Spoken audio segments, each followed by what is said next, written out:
ஜனவரி 16ஆம் தேதி அண்ணல் அம்பேத்கர் அவரோட நாட்குறிப்பில் ரொம்ப ரொம்ப முக்கியமான நாட்களாக பார்க்கப்படுது. இந்த நாட்களோட முக்கியத்துவம் என்னன்னு கேட்டிங்கன்னா, இந்திய இராணுவத்தில் தலித் வகுப்பினரும் சார்ந்தவங்களும் இந்திய இராணுவத்தில் சேரணும் அப்படின்னு சட்டத்திருத்தத்தை கொண்டு வாங்கன்னு கோரிக்கைகளை ஒரு முன் வச்ச நாட்களாக இது பார்க்கப்படுது.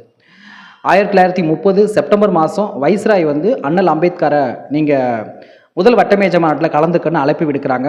நவம்பர் மாதம் நடக்குது. ஜனவரி மாதம் 1931 ஜனவரியில் முடியுது. மொத்தம் 89 பேர் கலந்துக்கிட்டாங்க. இதில் 53 பேர் இந்தியாவை சார்ந்தவங்க. இதில் இந்து மகாசபையினரும் கலந்துக்கிட்டாங்க. கிறிஸ்தவர், முஸ்லீம், சீக்கியர்கள், அது மட்டும் இல்லாமல் இந்திய சிற்றரசோட பிரதிநிதிகளும் கலந்துக்கிட்டாங்க. இதில் முக்கியமாக அண்ணல் அம்பேத்கர் அவர்களும் ராவ் பகதூர் ரெட்டமலை சீனிவாசன் ஐயா அவர்களும் கலந்துக்கிட்டாங்க. இதில் காந்தி கலந்துக்கல. அதே போல் இந்திய தேசிய காங்கிரஸ் தலைவர்களும் கலந்து கொள்ள அவங்க இதை புறக்கணிச்சிட்டாங்க. அந்த காலத்தில் இந்திய தேசிய காங்கிரஸ் கட்சியோட தொண்டர்கள் தான் உண்மையான தேசபக்தர்னு நம்பின காலம், நம்ப வைக்கப்பட்ட காலம். அதனால் இந்த முதல் வட்டமேஜ மாநாட்டில் கலந்துக்கிட்டவங்க எல்லாத்தையுமே பிரிட்டிஷோட அடிமைகள் அப்படின்னு ரொம்ப அவதூறு பரப்புனாங்க.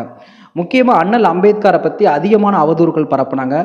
இன்னைக்கு எப்படி விடுதலை சித்த கட்சியையும் டாக்டர் தொல் திருமாவளவன் அவர்களையும் எந்த ஒரு பிரச்சனையாக இருந்தாலும் அவதூறு பரப்புகிறாங்களோ, அதே மாதிரி அன்னைக்கு அண்ணல் அம்பேத்கரையும் அவதூறு பரப்புனாங்க. ஆனால் இதில் ஒரு வேடிக்கையான விஷயம் என்னன்னு கேட்டிங்கன்னா, இந்து மகாசபையினரும் கலந்துக்கிட்டாங்க. ஆனால் அவங்கள பற்றி எந்த விதத்திலையுமே ஒரு பேச்சு மூச்சு இல்லை. அவங்கள பற்றி எந்த ஒரு வார்த்தைகளும் பேசவே இல்லை. அதிகமாக தாக்கப்பட்டது அண்ணல் அம்பேத்கர் தான். அந்த மாநாட்டிலேயே பல தரவில் உரையாற்றினாங்க. அந்த உரையிலே மிக சிறப்பான உரையாக இருந்துச்சு அப்படின்னு இந்தியன் டெய்லி மெயில் வந்து அண்ணல் அம்பேத்கரை பாராட்டி எழுதுறாங்க. ஆனால் எந்த ஒரு இந்திய நாளேடும் அண்ணல் அம்பேத்கரை பற்றி பாராட்டவே இல்லை. அதுக்கு பதிலாக அவதூறு தான் பரப்புனாங்க. ஸோ இப்படிப்பட்ட ஒரு நாள் நம்ம கண்டிப்பாக நினைவு கூற வேண்டிய நாளாக இருக்கணும்.